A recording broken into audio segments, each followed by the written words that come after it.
जीवनात मी त्याही दिवशी सांगून गेलो, माणसाच्या जीवनात तीनच घटना आहे. पहिली घटना आहे सुखाची, दुसरी घटना आहे दुःखाची आणि तिसरी घटना आहे मृत्यूची. माणूस सुख दुःखाचा लपंडाव खेळता खेळता एक दिवस मृत्यू नावाच्या घटनेच्या आहारी जातो आणि आपलं जीवन संपवतो. कीर्ती दोन्ही बाजूंना मिळते. मराचं तर प्रत्येकालाच आहे. जयाचे शरीर जाईल क्षणात, काहे गोपीनाथ पावीची ना. पण जन्म लेना भाग्य की बात है, मृत्यू होना समय की बात है. लेकिन मृत्यू के बाद भी लोगों के दिल में जीवित रहना केव हे कर्म की बात है.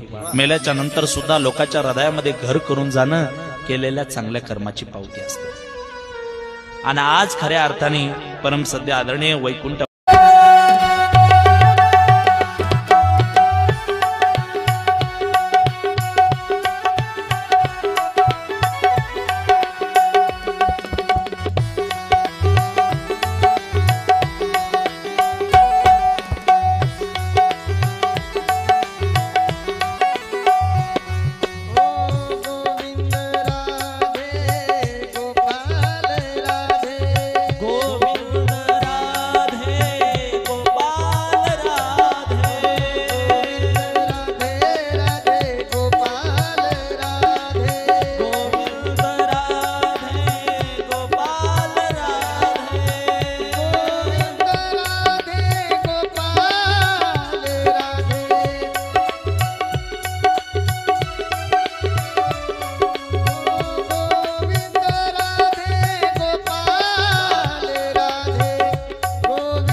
कृष्णाय वासुदेवाय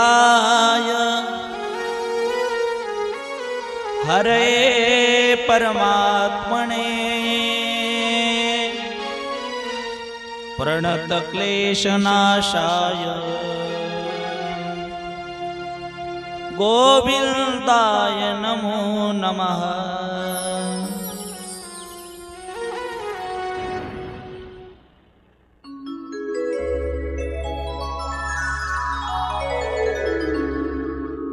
प्रस्तुत गंगा मई के पावन तट पर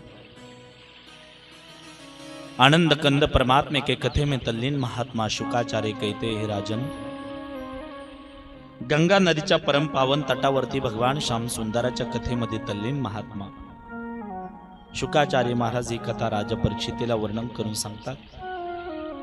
याच कथेच्या माध्यमातून अगदी 60 दिवसामध्ये राजा परीक्षितीच्या जीवनाचा उद्धार झाला. म्हणून या कथेची माहिती उत्तर वाढत गेली. अनेक थोर साधुसंत ऋषीमुनी जपी तपी संन्यासी ही कथा श्रवण करू लागले, पठण करू लागले. याच कथेच्या माध्यमातून अज्ञानी जडजीवांचा उद्धार झाला. श्रीमद भागवत कथा ही वेदरूपी वृक्षाचे परिपक्व झालेले फळ आहे. राजे महाराजांचे चरित्र, गीतेचे पाने, गीतेचे बरेचसे काही रहस्य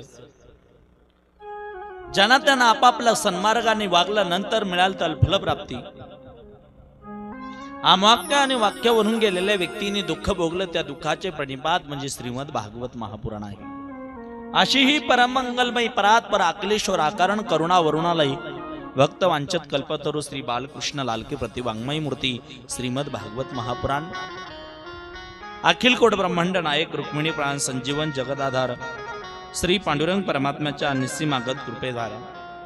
मुक्त कळले तेजनिधी ज्ञानांच्या राजे साधकाचे मायबाप योगाची माऊली अनाथाची माय विश्वमाऊली ज्ञानोबरायच्या कृपाशीर्वादाने व अखिल विश्वाच्या परमात्मा उदारामध्ये व्याप्त असणारे तत्वज्ञ संत महान भगवत भक्त संत सम्राट संत शिरोमणी सावता बाबा यांच्या कृपाशीर्वादाने आज ज्यांची पुण्यतिथी आहे असे असणारे ज्या संतांचं या वारकरी संप्रदायावरती निश्चंत आपला वारकरी संप्रदायाचा भगवा ध्वज ज्यांनी विदेशामध्ये बाहेर राज्यामध्ये पंजाब पर्यंत ज्यांनी आपल्या भगवी पताका ज्यांनी फडकवली अशा असणारे भगवंताचे अतिशय लाडके लढीवाळ भक्त संत शिरोमणी भक्त शिरोमणी नामदेव महाराज यांची आज पुण्यतिथी आहे. अशा महान संतांना सुद्धा त्या ठिकाणी विनम्र भावाने अभिवादन करतो.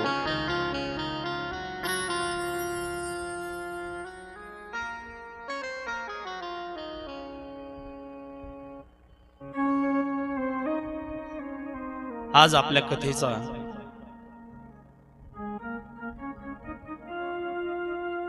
6वा दिवस आहे. 6व्या दिवसाच्या कथेला प्रारंभ करत असताना मंडपामध्ये खेळणारे विश्वरी चैतन्याला आज 6व्या दिवसाचा साष्टांग प्रणिपात करतो आणि भगवान परमात्म्याला या कथा मंडपामध्ये विराजमान करूया. हे दुःख भंजन मारुती नंदन, हे दुःख भंजन मारुती नंदन, सुन लो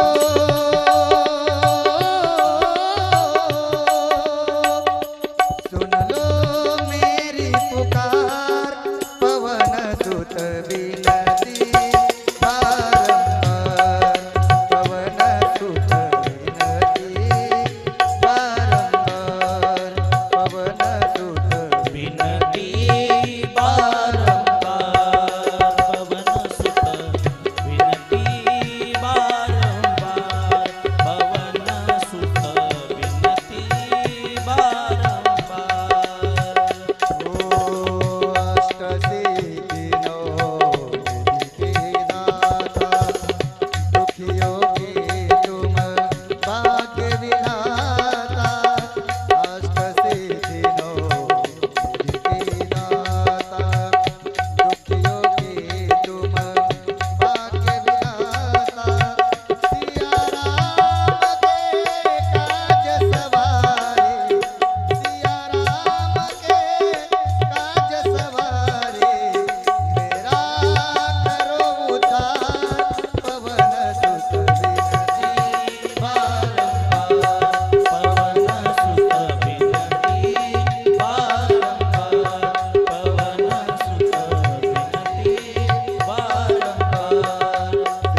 मंडपामध्ये खेळणाऱ्या विश्वरी चैतन्याला आज पुन्हा एकदा 6व्या दिवसाचा साष्टांग प्रणिपात करतो. 2 मिनिटं सर्व अंगाचे कान करून इकडे 2 मिनिटं लक्ष द्या.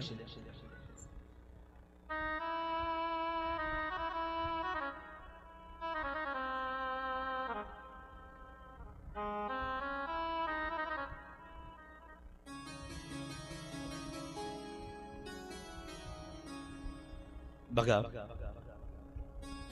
आज खऱ्या अर्थाने आपल्या सप्ताह कमिटीमध्ये जे आयोजक होते, आतापर्यंत ज्यांनी त्या ठिकाणी पुण्यभूमी क्षेत्र खडांबे ते आरणभिंडी ते खडांबा, ज्यांनी अनेक वर्षापासून आपल्या सप्ताहाची जेव्हापासून परंपरा सुरू झाली, प्रत्येक वेळेला त्या ज्योतीमध्ये सहभागी असणारे, तिथून ज्योत इथपर्यंत आणणारे आणि सहभागी असणारे, या सप्ताहाला भरपूर असं योगदान करणारे, दरवर्षी सालाबाद प्रमाणे आज खऱ्या अर्थाने अत्यंत दुःखाची घटना आहे. परमसद्य आदरणीय कैलासवासी जनार्दन गोपाळ खळेकर जनार्दन दादा आपल्यातून आज खऱ्या अर्थाने निघून गेलेले आहे. आणि त्याचबरोबर बघा, आपला सप्ताह म्हटल्याच्या नंतर या ठिकाणी नेहमी आपल्या सप्ताहावरती, या मंदिरावरती नितांत प्रेम जे करत होते. आपली चहा पाण्याची दुकानं होती, त्यांची चहा पाण्याची दुकानही 7 दिवस, हा सप्ताह सुरू झाला म्हणल्यावर 10 ते 12 दिवस या सप्ताहासाठी देत असायचे. प्रत्येकाच्या घरी जाऊन आपल्या सप्ताहाचा प्रचार प्रसार करत असायचे. आणि आज खऱ्या अर्थाने त्यांच्यावरती फार मोठी दुःखाचा डोंगर या खळेकर परिवारावरती कोसळलेला आहे. खऱ्या अर्थाने माणसाच्या जीवनात, मी त्याही दिवशी सांगून गेलो, माणसाच्या जीवनात 3च घटना आहे. पहिली घटना आहे सुखाची, दुसरी घटना आहे दुःखाची आणि तिसरी घटना आहे मृत्यूची. माणूस सुख दुःखाचा लपंडाव खेळता खेळता एक दिवस मृत्यू नावाच्या घटनेच्या आहारी जातो आणि आपलं जीवन संपवतो. कीर्ती दोन्ही बाजूंना मिळते, मराचं तर प्रत्येकालाच आहे. जयाचे शरीर जाईल क्षणात, काहे गोपीनाथ पावेची ना. पण जन्म लेना भाग्य की बात है, मृत्यू होना समय की बात है. लेकिन मृत्यू के बाद भी लोगों के दिल में जीवित रहना केव हे कर्म की बात है. मेल्याच्या नंतर सुद्धा लोकांच्या हृदयामध्ये घर करून जाणं केलेल्या चांगल्या कर्माची पावती असते. आणि आज खऱ्या अर्थाने परमसद्य आदरणीय वैकुंठवासी कैलासवासी जनार्दन दादा खळेकर हे आपल्यातून निघून गेलेले आहे. म्हणून त्यांना एक श्लोकाच्या माध्यमातून, अर्थात पुन्हा एकदा आपल्या सप्ताहामध्ये आज 2 घटना दुःखित घडलेल्या आहेत. त्याचबरोबर आपल्या सप्ताहासाठी नेहमी परमार्थिक कार्यात तत्पर असणारे, परमार्थप्रेमी परमार्थिक कार्यात तत्पर असणारे कैलासवासी अशोक भाऊ गाढे हे सुद्धा आपल्यातून निघून गेलेले आहे. त्यांचं देखील आपल्या सप्ताहासाठी भरपूर योगदान होतं. या दोन्ही मंडळीसाठी या ठिकाणी आपण श्रद्धांजली म्हणून, त्यांच्या परिवाराची सांत्वना करण्यासाठी आपण सावता बाबाचा अभंग या ठिकाणी श्रद्धांजली म्हणून समर्पित करूया. समयासी सादर भावे, समयासी सादर भावे, देव ठेविल तैसे राहावे, देव ठेविल तैसे राहावे, हो देव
आल्याच्या नंतर सुद्धा आपल्याला सावता महाराज उपदेश करतात.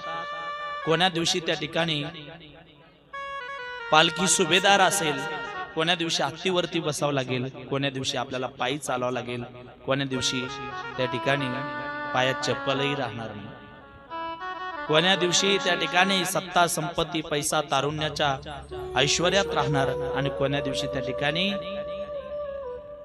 आपल्याला कधी यम घेऊन जातील याचं सुद्धा सांगता येत नाही. हे सर्व उपदेश आपल्याला सावता बाबा करतात. म्हणून या खडेकर परिवारावरती आणि गाढे परिवारावरती अत्यंत दुःखाचा डोंगर कोसळलेला आहे. संत शिरोमणी सावता बाबांच्या चरणी प्रार्थना करू, संत शिरोमणी भक्त शिरोमणी नामदेव महाराजांच्या चरणी प्रार्थना करू, गोपाल कृष्णाच्या चरणी प्रार्थना करू की या दोन्ही परिवाराला दुःखातून सावरण्याची ताकद भगवान परमात्म्याने देवा, अशी त्यांच्या चरणी प्रार्थना करूया. एक श्लोकाच्या माध्यमातून त्यांना श्रद्धांजली समर्पित करतो. आख्यात्मय तत्परम पवित्रम श्रोतो सुकृते विदेही घोगम श्राद्धे पवित्रम प्रतुर्दप्ते नामावही नित्यासु पाठाद पुनर्भवंच नित्यासु पाठाद पुनर्भवंच. गोपाल कृष्ण भगवान की जय जय.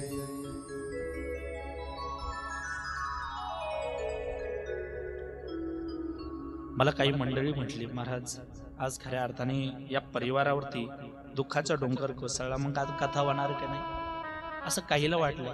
पण खऱ्या अर्थाने खरं जीवनातलं सूतक कोणतं आहे हे आपण ओळखलं नाही.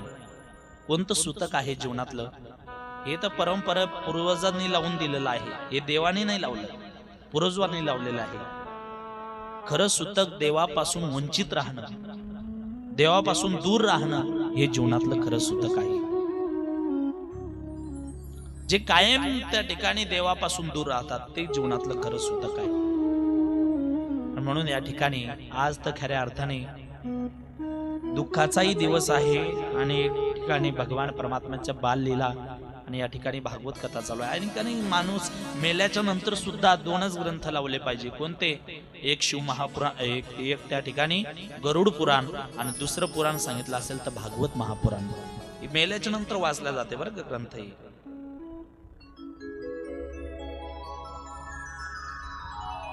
म्हणून त्या ठिकाणी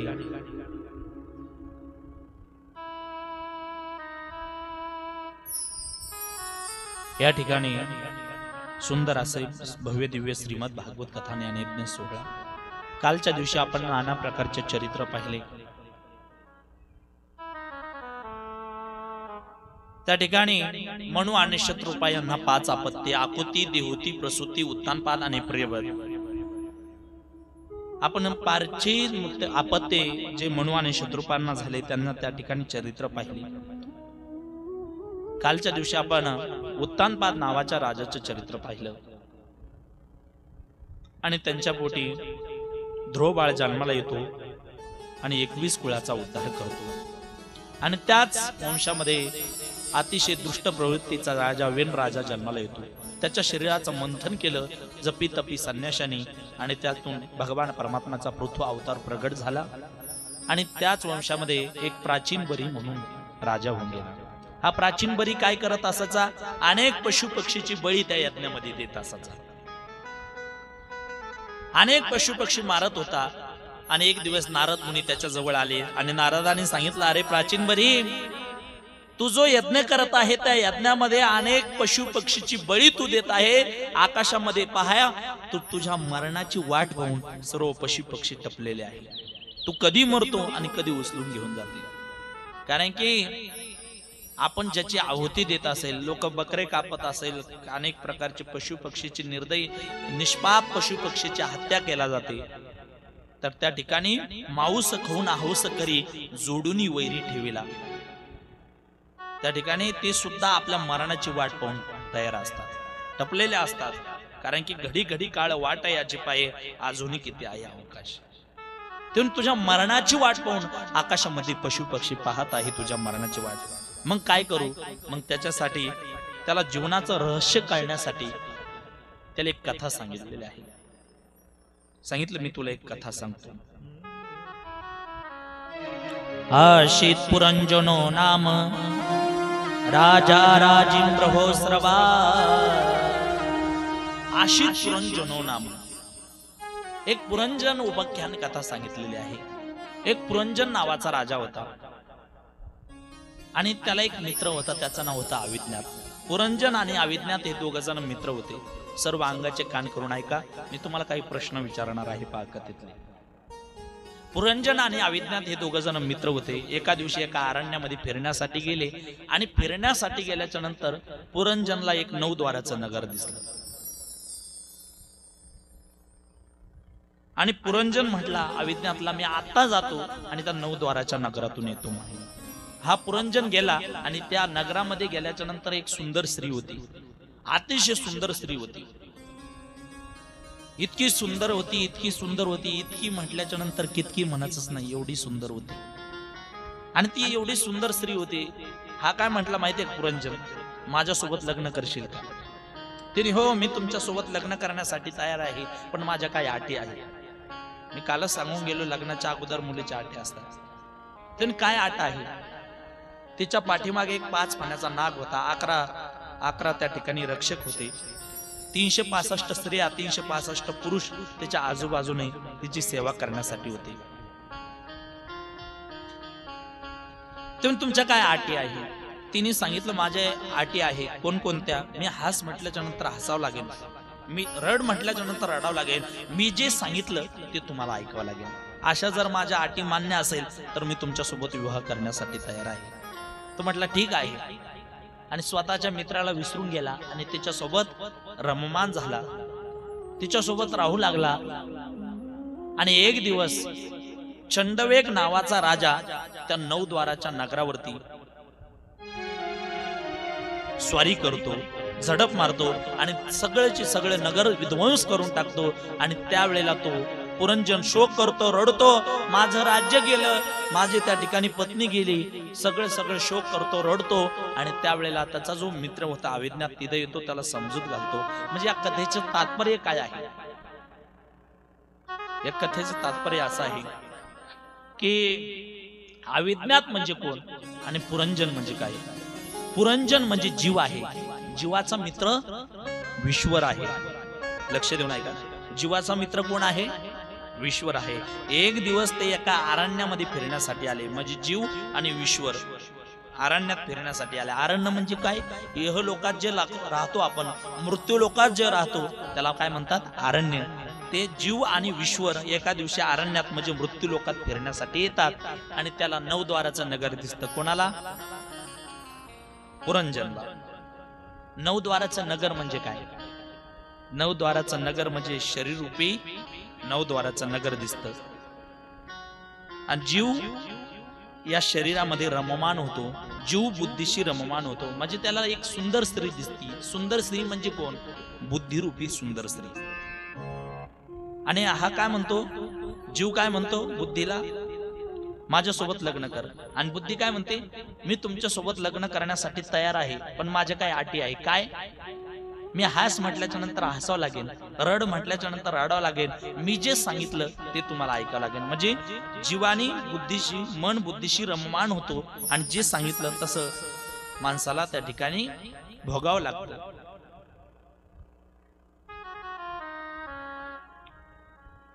जीव बुद्धीशी रममान होतो. आणि 5 पाण्याचा नाग आहे म्हणजे काय?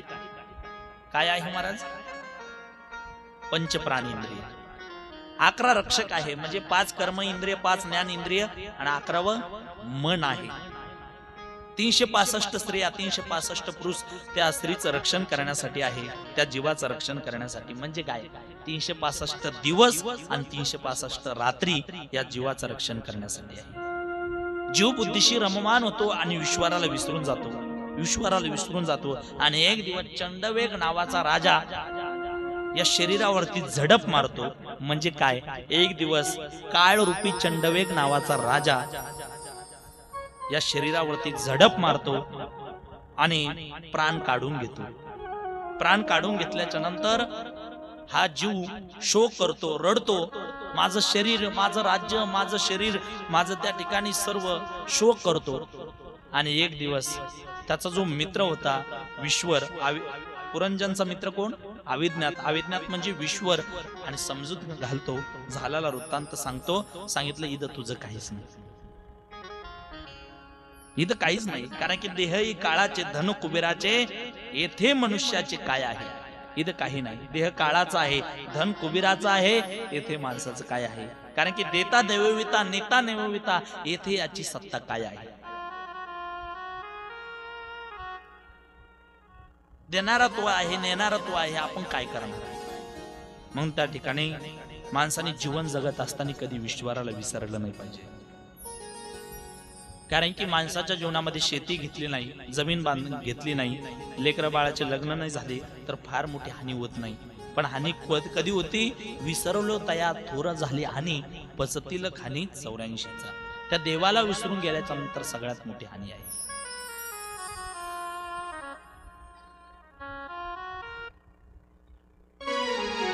क्या किया क्या किया क्या किया रे, तूने जीवन गवा दिया, तूने जीवन गमा दिया. क्या किया रे, जिसे पाना था उसको तो खो दिया रे, जिसे पाना था उसको तो खो दिया.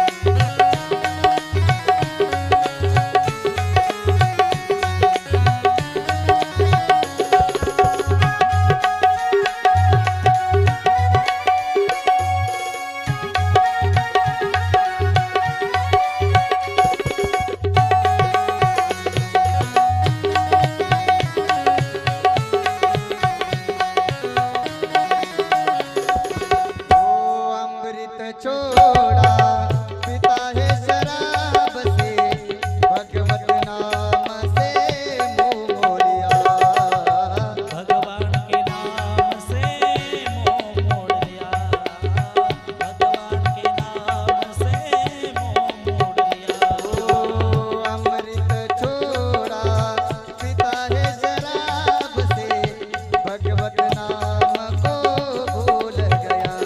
क्या किया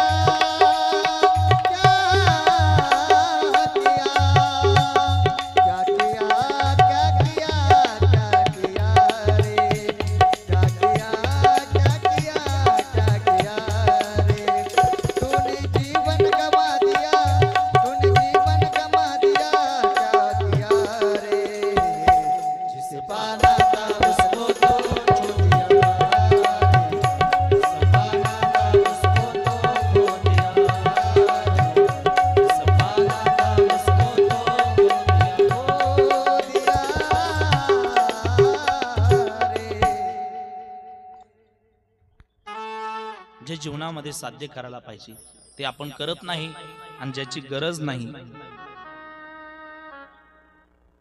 ते आपण केल्याशिवाय राहत नाही. बघा, जीवन जगत असताना जीवाने कधी विश्वाराला विसरलं नाही पाहिजे. या कथेच्या माध्यमातून संदेश दिला. आणि पुढे आल्याच्या नंतर आपण कालच्या दिवशी नाना प्रकारचे चरित्र पाहिले, नरसिंह अवताराची कथा पाहिली, गजेंद्र चरित्र पाहिले, आणि भगवान श्रीकृष्ण परमात्माचा जन्मोत्सव या ठिकाणी आपण साजरे केला.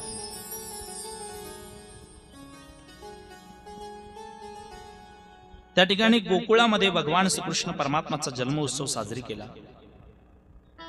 गवळणीने सांगू लागल्या, सगळ्या गवळणी सजून धजून तयार झाल्या आणि भगवान परमात्म्याला बघण्यासाठी येणार आहे. गोपाळ त्या ठिकाणी होते. सांगितलं, अगं आई, आज गावामध्ये कुठल्याही प्रकारचा सण नाही, दीपावलीचा सण नाही, पंचमीचा सण नाही, संक्रांतीचा सण नाही, गावामध्ये कोणाचं लग्न नाही, तरी सुद्धा सजून धजून कुठं निघाले म्हणे. काही नाही म्हणे, नंदबाबा आणि यशोधराणीला मुलगा झाला, तो मुलगा पाहण्यासाठी चाललो. पोरं म्हटलं, आपल्या पार्टीचं पोरग जन्माला आलं, आपण सुद्धा गेलो पाहिजे सजून धजून. गोपाळ सुद्धा सजून धजून तयार झाले आणि गवळणी भगवान परमात्म्याला बघण्यासाठी आतमध्ये जाऊ लागले. आणि गवळणी भगवान परमात्म्याला बघितल्याच्या नंतर बाहेर येत असाच्या आणि गवळणी कौतुक करत होत्या, किती सुंदर आहे, किती देखणा आहे, किती छान आहे, किती स्वरूपवान आहे, अशा कौतुक करत होत्या गवळणी. कधीतरी आपण सुद्धा असं कौतुक केलं पाहिजे. मला सांगा, आपण एखादं बाळ असलं छोट, त्या बाळाचं किती कौतुक करतो, किती छान आहे, किती सुंदर आहे. कधीतरी असंही कौतुक करत जा, या बाळाला ज्याने एवढं सुंदर बनवलं असेल तो भगवान परमात्मा किती सुंदर असेल. नाम तुम्हारा तारनहारा हो, नाम तुम्हारा तारनहारा, कब तेरा दर्शन होगा, जिसकी रचना इतनी सुंदर, वो कितना सुंदर होगा, वो कितना सुंदर होगा, वो कितना सुंदर होगा, वो कितना सुंदर होगा. नाम तुम्हारा तारनहारा हो, ला ला ला ला ला ला ला ला, तुम्हारा तारनहारा, कब तेरा दर्शन होगा, जिसकी रचना इतनी सुंदर, वो कितना सुंदर होगा, वो कितना सुंदर होगा, वो कितना सुंदर होगा, वो कितना सुंदर होगा. हे दीन दयालु दया के सागर, जग में नाम तुम्हारा है जो भी मेरो बाल कृष्ण प्रभु, कोई नहीं हमारा है. हो, जो भी मेरा बाल कृष्ण प्रभु, कोई नहीं हमारा है. भव से पार उतरना है तो, भव से पार उतरना है तो तेरा ही कारण होगा, जिसकी रचना इतनी सुंदर, वो कितना सुंदर होगा, वो कितना सुंदर होगा, वो कितना सुंदर होगा, वो कितना सुंदर होगा, वो कितना सुंदर होगा, वो कितना सुंदर होगा. नाम तुम्हारा तारनहारा, कब तेरा दर्शन होगा, जिसकी रचना इतनी सुंदर, वो कितना सुंदर होगा, वो कितना सुंदर होगा. ज्याने या जगाची रचना एवढी सुंदर बनवली, तो भगवान परमात्मा दिसण्यासाठी किती सुंदर असेल. वृंदावनला गेलेले आहे तुम्ही? पंढरपूरला गेलेले आहे का? किती जण गेलेले? हात वर करा. सगळेच गेलेले आहे, बरोबर. मला सांगा, पंढरपूरचा विटेवरचा पांडुरंग परमात्मा कसा आहे दिसण्यासाठी? कसा आहे आजी? कसा आहे महाराज? हा, सावळा, काळा,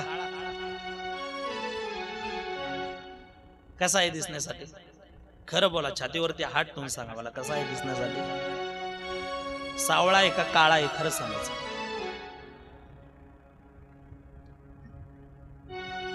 कसा आहे? काळा आहे, बरोबर आहे.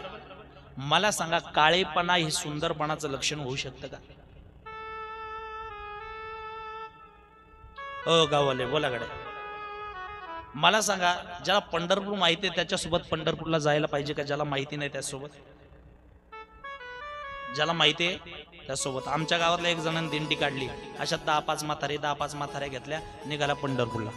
त्यानेच पंढरपूर पाहिलं नव्हतं. चंद्रभागेच्या अलीकडे एक पाहिलं खड्ड, पंढरपूरच्या अलीकडे. सांगितलं, करा चंद्रभागे स्नान. त्यातली एक म्हातारी म्हटली, वाय दादा, चंद्रभागा एवढी लहान नाही जणू. ते म्हणे, उगमच इथून आहे. मग कळतं तिथंच परमार्थ केला पाहिजे, नको त्याला विचारून काही फायदा नाही. मला सांगा, काळेपणा हे सुंदरपणाचं लक्षण होऊ शकतं का? ऐका, सुंदरपणा ही व्यक्तीच्या दिसण्यावर अवलंबून नसते, हे पानराच्या दृष्टिकोनावरती अवलंबून असते. गवळणीचा भाव भगवान श्रीकृष्ण परमात्म्याचा बघण्याचा भाव चांगला होता म्हणून त्यांना सुंदर दिसत होता. म्हणून तर किती छान आहे, किती देखणा आहे, किती सुंदर आहे, अशा कौतुक करत होत्या. आणि गोपाळ तिथं आले. गोपाळ म्हटले, आम्हाला जाऊ द्या ना आतमध्ये. बघा, बाळंतपणाच्या वेळेला महिला मंडळी कोणालाही आतमध्ये जाता येतं, पण पुरुष वर्गाला जाऊ देते का? त्यांना अडवलं, त्यांना गोपाळांना अडवलं, तुम्हाला आतमध्ये जाता येणार नाही. गोपाळ नाराज झाले आणि नंदबाबाच्या जवळ आले. ते नंदबाबा, आपल्या पार्टीचं पोरग जन्माला आलं ना, आपल्याला पोरग पाहायला जाऊ देत नाही. नंदबाबा म्हटले, मी 2 तास झाले वेटिंग वरती उभा आहे, मलाच आतमध्ये जाऊ द्या नाही, तुम्हाला कधी जाऊ देते? त्यातला एक गोपाळ हुशार होता, तो म्हटला, नंदबाबा, पोराचं जर तोंड पाहायचं असलं तर असं जाऊ नये म्हणे. मग कसं गेलं पाहिजे? तुम्ही सजून धजून आतमध्ये गेलं पाहिजे. नंदबाबा म्हटले, काय सजण्याचं वय आहे का? नंदबाबाचं वय होतं 95 वर्ष, 90 आणि 5. यशोदा राणीचं होतं 90 वर्ष वय. आणि ते म्हणे काय सजण्याचं वय आहे का म्हणे. तर नाही पोराचं तोंड पाहायचं असलं सजून धजून गेलं पाहिजे. मग नंदबाबाचे केस पांढरे झाले होते ना, डाय केला, चंदनाचा लेप दिला, असा गंध लावला, वैजंतीच्या माळा घातल्या, बगलबंदी घातली, धोती घातली, त्या ठिकाणी सुंदर असं नंदबाबाला पगडी घातली डोक्यामध्ये. आता नंदबाबा सजून धजून तयार झाले आणि नंदबाबा गोपाळाच्या समोर जाऊन उभा राहतात आणि एका गोपाळाला विचारतात, सच्ची बताव लाला मैं कैसे दिख रहा हूं. त्यातला एक गोपाळ म्हणतो, नंदबाबा एवढे सुंदर दिसायला लागला. असं होतं ना कधी कधी दीपावळीच्या दिवशी म्हातारा कडक कडक कपडे घालतं आणि म्हातारी पुढे जाऊन उभा राहतं, सांग मी कसं दिसतो. तसं नंदबाबा म्हटले, सच्चे बताव लाला मैं कैसे दिख रहा हूं. त्यातला एक गोपाळ म्हटलं, काय होता असं तू. नंदबाबा एवढे सुंदर दिसायला लागले, एवढे सुंदर दिसायला लागले, जसं आजच तुमचं लग्न झालं एवढं सुंदर दिसायला लागले. नंदबाबा म्हटले, जाऊ का आता पोराचं तोंड पाहण्यासाठी. त्यातले एक गवळण म्हटली, गोपाळ म्हटले, आता एवढे सजून धजून तयार झालं, पोराचं जर तोंड पाहायचं असलं तर नाचत गेलं पाहिजे. नंदबाबा म्हटले, अरे आतापर्यंत सजण्या धजण्यापर्यंत ठीक होतं, आता हे नाचण्याचं काय काढलं. ते नाही नाचत गेलं पाहिजे. आता नंदबाबाने एक हात असा कमरेवरती ठेवला आणि एक हात असा डोक्यावरती ठेवला आणि नंदबाबाने असा ठुमका मारला. असे नाचायला लागले नंदबाबा. आणि आज नंदबाबा दिसतही होते छान, नाचतही होते छान. पण नंदबाबाचा एक बालपणीचा मित्र होता, त्याने पाहिला आपल्या मित्राला कोणाची दिष्ट लागली नाही पाहिजे, असा दह्या दुधाने माठ भरलेला होता. तो दह्या दुधाचा माठ घेतला आणि नंदबाबाच्या डोक्यावरची धाप दिशी. नंदबाबा चिडले, सारा शृंगार चौपट कर दिया. तुम्ही एवढं सुंदर सजलो होतो म्हणे, एवढं नाचत होतो आणि सारं 2 पट करून टाकलं म्हणे. आणि आनंदाचं किती वातावरण असू द्या, एखादा माणूस जर नाराज असला ना तर आनंदाच्या वातावरणावर पाणी पिरत. सारा शृंगार चौपट कर द्या. नाराज झाले नंदबाबा, रागवले. आणि रागवल्याच्या नंतर त्यातली एक वयस्कर गवळण होती, ती म्हटले, ए बाबा एवढं वय झालं म्हणे तरी सुद्धा अजून लक्षात नाही आलं का. ते म्हणे कसं काय. ते म्हणे आपण गवळ्याची पोरं आहे, दह्या दुधाने आंघोळ केल्याशिवाय पोराचं तोंड पाहू नाही. ते म्हणे असं आहे का. आणा म्हणे दही दूध माठ. सगळे दह्या दुधाचे माठ आणले आणि एकामेकाच्या डोक्यावरती फोडू लागले. सगळे दह्या दुधाने आंघोळ केले. आता गवळ्याने गोल रिंगण केलं आणि नंदबाबा पळत पळत जातात आणि भगवान परमात्म्याला उचलून घेतात. त्या सुखाला अंतही राहिला नाही, पारही राहिला नाही. नंद गोकुळीच्या सुखा अंत पार नाही रेखा. गोकुळीच्या सुखा अंत पार नाही रेखा.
नंद घरा आनंद भयो जय कन्हैया लाल की. त्या ठिकाणी नंद उत्सव साजरी झाला आणि नंद उत्सव साजरी झाल्याच्या नंतर इकडे कंसाने अशी फार मोठी सभा जमवली आणि त्या सभेमध्ये सांगितलं या 84 कोस भूमीमध्ये माझा शत्रू जन्माला आलेला आहे.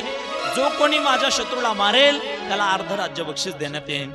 त्याच वेळेला बकासुराची जी बहीण होती ती पुतना त्या ठिकाणी आली. सांगितलं, दादा मी मारून येते म्हणे.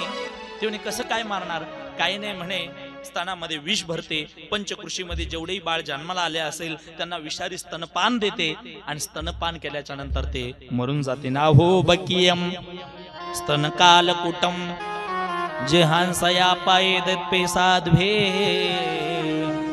लेभे गत्यम रात्रीचिताम तोतोन्यम कव्वा दयालुम शरणम ब्रजैम.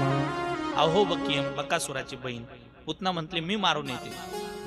आणि स्तनामध्ये विषारी स्तनपान भरलं आणि त्या ठिकाणी सगळ्या बाळांना त्या ठिकाणी पाजार लागले. 4 दिवसाचे, 8 दिवसाचे, 2 महिन्याचे, 3 महिन्याचे अशा बाळाला विषारी स्तनपान द्यायचं आणि त्यांना मारून टाकायचं. पुतना बालघातिनी असं सांगितलं. अनेक बाळाला हत्या केली तिने.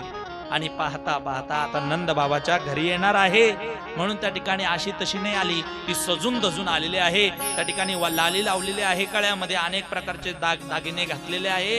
एवढी सुंदर सजून आलेली आहे. किती सुंदर सजून आलेली आहे पुतना.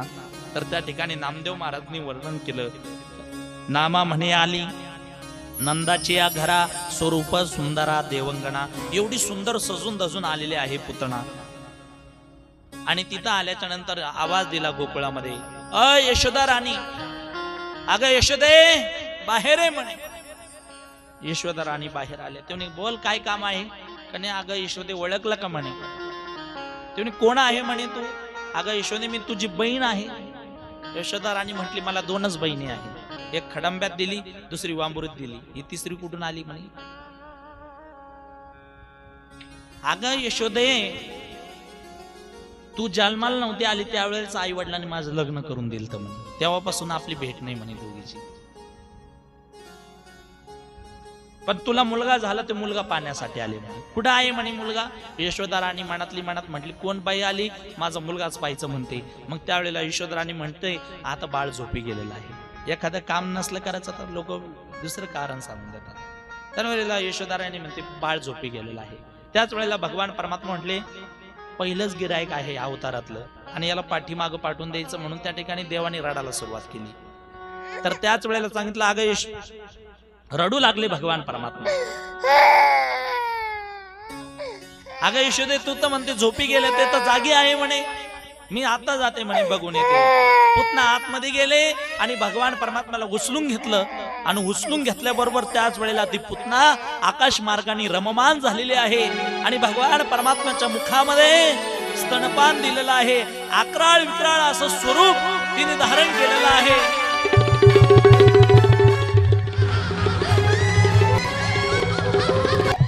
आकाश मार्गाने रममान झालेले आहे. भयभीत होईन असे सोसाट्याचा वारा सुटलेला आहे.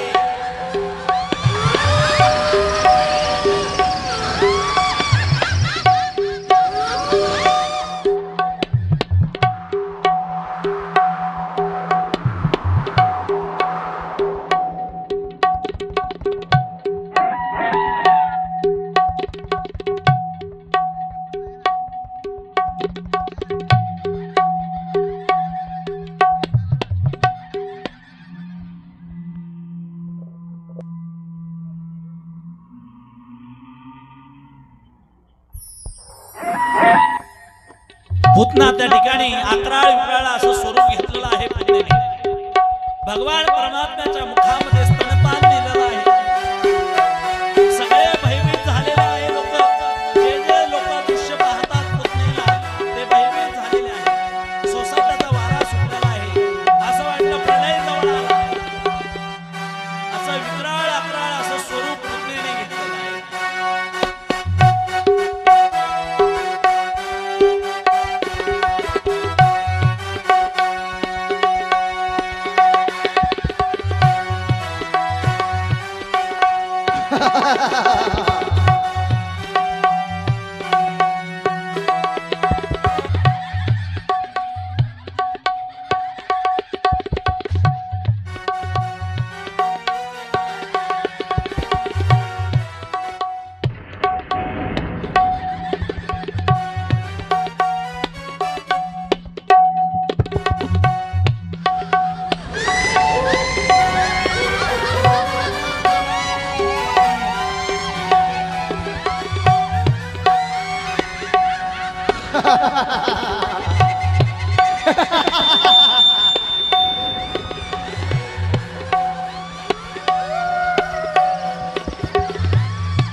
पुतना आकाश मार्गाने संचार करू लागलेले आहे. विक्राळ आकाळ असं स्वरूप आहे. पाहता पाहता भगवान परमात्म्याच्या मुखामध्ये स्तनपान दिलेलं आहे आणि भगवान परमात्मा स्तनपान करत असताना विचार करू लागलेले आहे, ही मागच्या जन्मामध्ये ही पुतना कोण आहे. भगवान परमात्मा डोळे झाकून विचार करत होते, हिला कोणती गती द्यायची. एक डोळा म्हणजे भगवान परमात्माचा चंद्र आहे.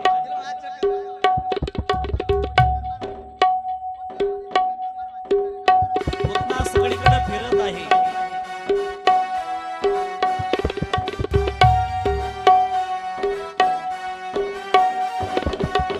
भगवान परमात्म्याला स्तनपान करत असताना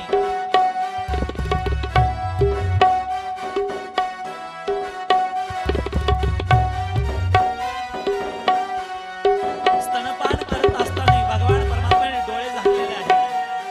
भगवान परमात्मा विचार करत होते, हिला कोणती गती द्यायची. एक डोळा म्हणजे चंद्र आहे, दुसरा डोळा म्हणजे सूर्य आहे. हिला चंद्र लोकाची गती द्यायची नाही, हिला सूर्य लोकाची गती द्यायची नाही.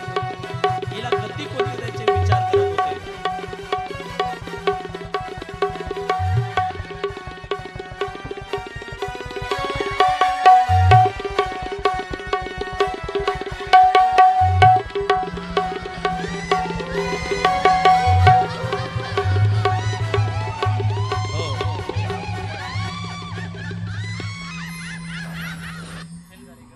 ऐका, पुतना त्या ठिकाणी संचार करत असताना भगवान परमात्मा विचार करत होते, मागच्या जन्मात कोण आहे. ऐका, सर्व अंगाचे कान करून ऐका. भगवान परमात्मा विचार करत होते, कारण की विष पेण्याची ताकद फक्त शिवजीतच आहे. शिवजीचं स्मरण करत होते. ही मागच्या जन्मात कोण आहे, तर मागच्या जन्मात ही बळीराजाची बहीण रत्नमाला आहे. पण त्या ठिकाणी भगवान परमात्मा बळीच्या दारामध्ये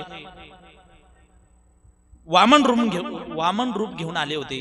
त्यावेळेला टंबटुम वामनम दृष्टा मेद मान महर्षय, बटू रूप घेतलेलं आहे. 5 वर्षाचं स्वरूप आहे. त्या ठिकाणी धोती घातलेले आहे, जानव गळ्यामध्ये आहे, शेंडी भुरभुरभुर वाढत आहे, उडत आहे. त्या ठिकाणी दिव्य तेज पुंज शरीर असं त्या ठिकाणी स्वरूप घेतलेलं आहे.